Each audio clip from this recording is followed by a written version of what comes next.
The curious paradox is that when I accept myself just as I am, then I can change. Carl Rogers. AC machine windings. As most of us knows, the induction motor has two main parts, the so-called stator and rotor. Stator is stationary part while rotor is the rotating part. For the time being now, we are going to deal with the stator rewinding aspect by taking into account that the survey figure shows above 19% of induction motors are squirrel cage rotor type. Further is concerned, we might try to look the wound rotor winding what they seems to be as per the crowd's interest and feedback in the upcoming sessions. As an introduction, either stator or armature windings of a machine is defined as an arrangement of conductors designed to produce an electromotive force or EMF by relative motion in a magnetic field. Any current-carrying conductor can have a rotating magnetic field. In general, AC machine windings can be classified as a single layer winding and double layer winding. This is a sectional view of a stator core slot depiction for the purpose of coil insertion. And any coil have two coil sides as it is shown.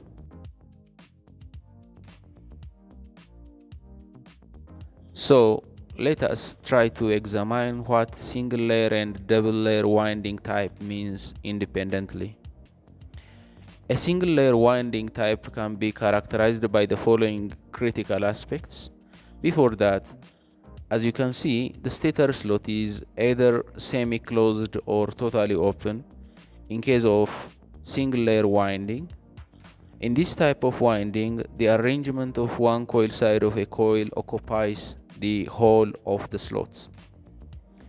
That means that is exactly one coil side of a coil which is going to be inserted inside each and every slot of the stator core. A single layer windings are not used for the universal DC motors of armature having commutator. For a single layer winding, it doesn't matter whether it is semi-closed or open, the slot arrangement is. Let us come up to the second type of winding, which is double layer winding, as it is depicted here.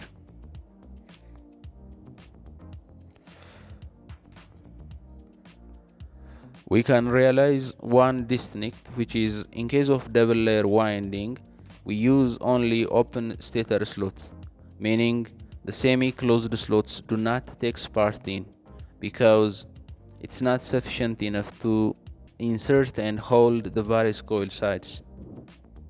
While in doing so as such an arrangement, the layers are created.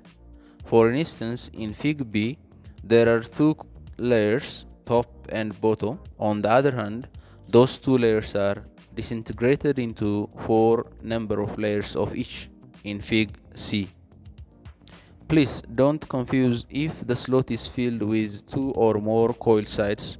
It is termed as a double layer winding type.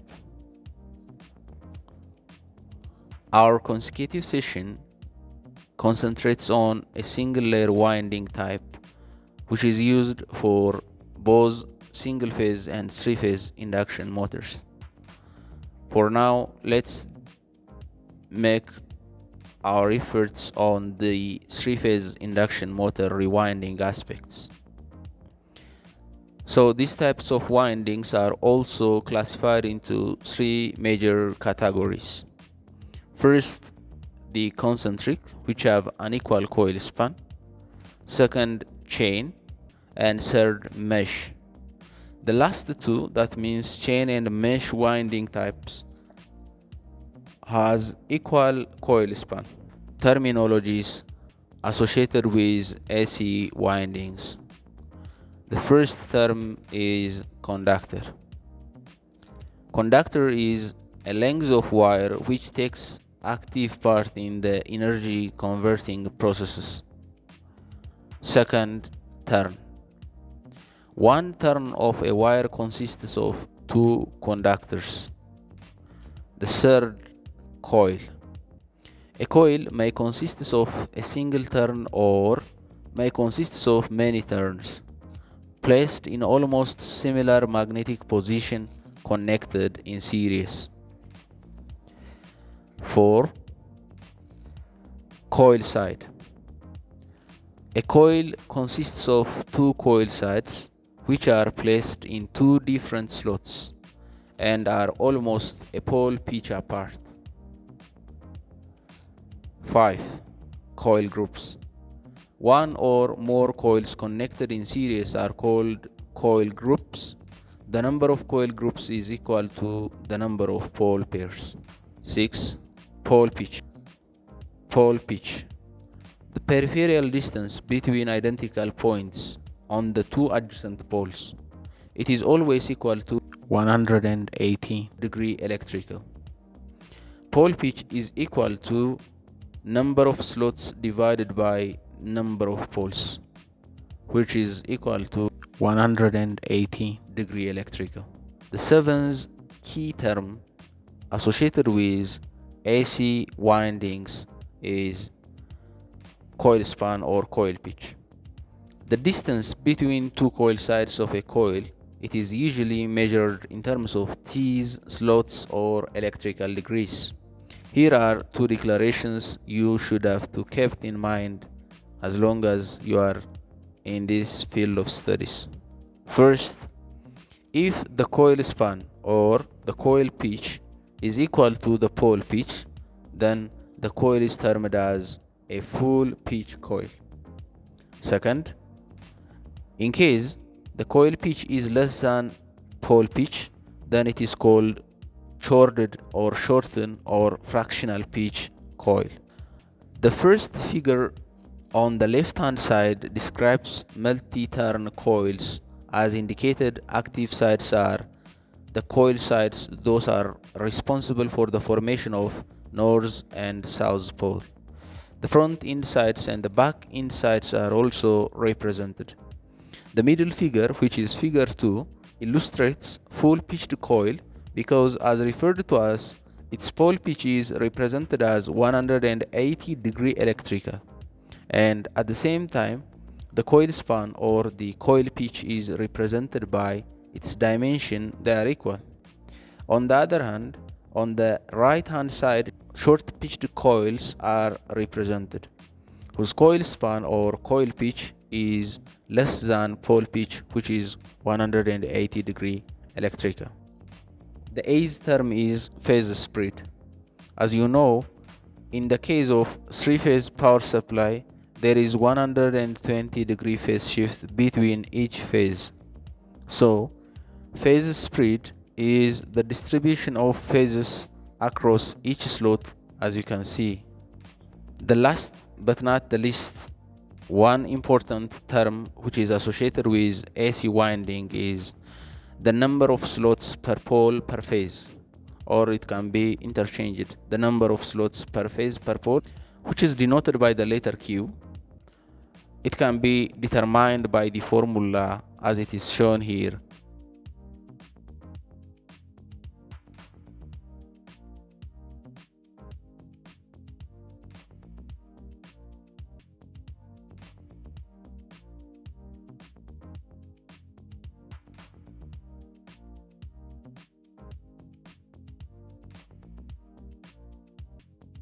Concentric winding. Three-phase concentric winding consists of coil groups laid in the slot so that all the coils of each group are concentric.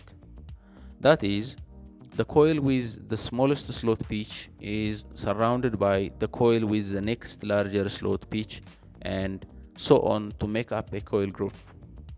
Each coil consists of several turns, and the crossover from one coil to the next is indicated by a short slanted line or jumper. In order to construct the diagram for a winding, the following data must have to be known.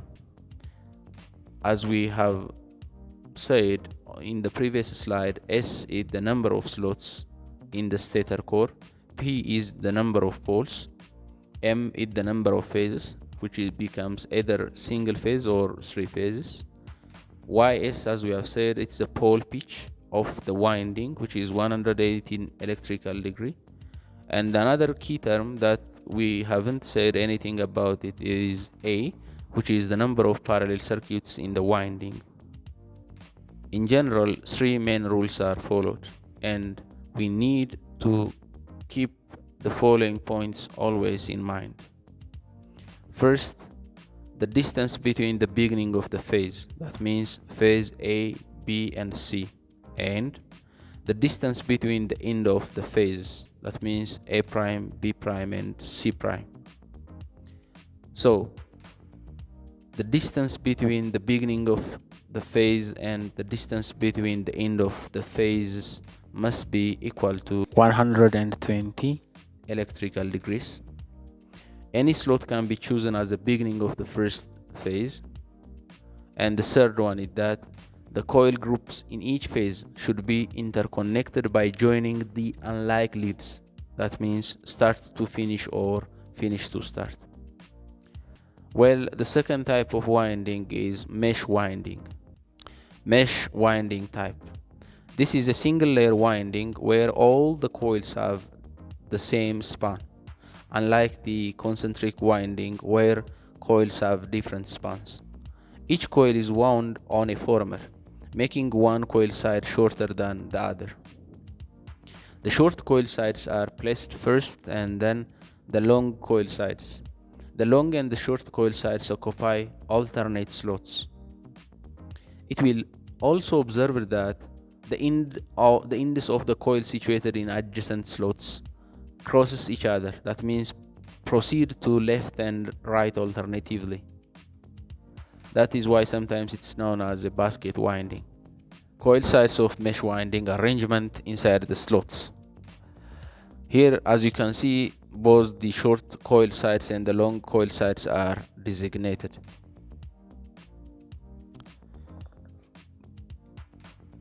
And it looks like this when we are just trying to build the mesh winding. And this is called the coil pitch or coil span.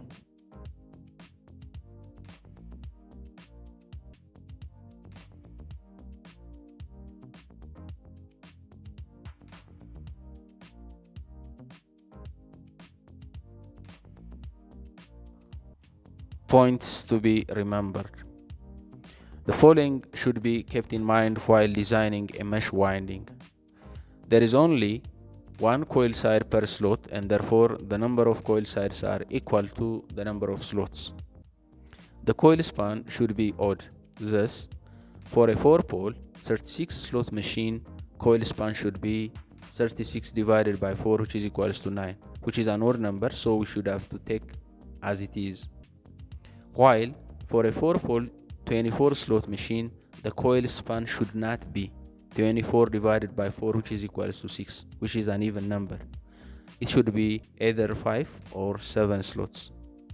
This is because a coil consists of a long and a short coil side. The long and the short coil sides are placed in alternate slots, and hence one coil will be an even numbered slot and the other in an odd number slot, giving a coil span which is an odd integer. The another type, the one which is left here, is the chain winding type. In all of its aspects, this winding is similar to that of mesh winding, except that both coil sides of a coil have equal lengths and diamond shape. As you can see, the chain winding type looks like this one, diamond shape.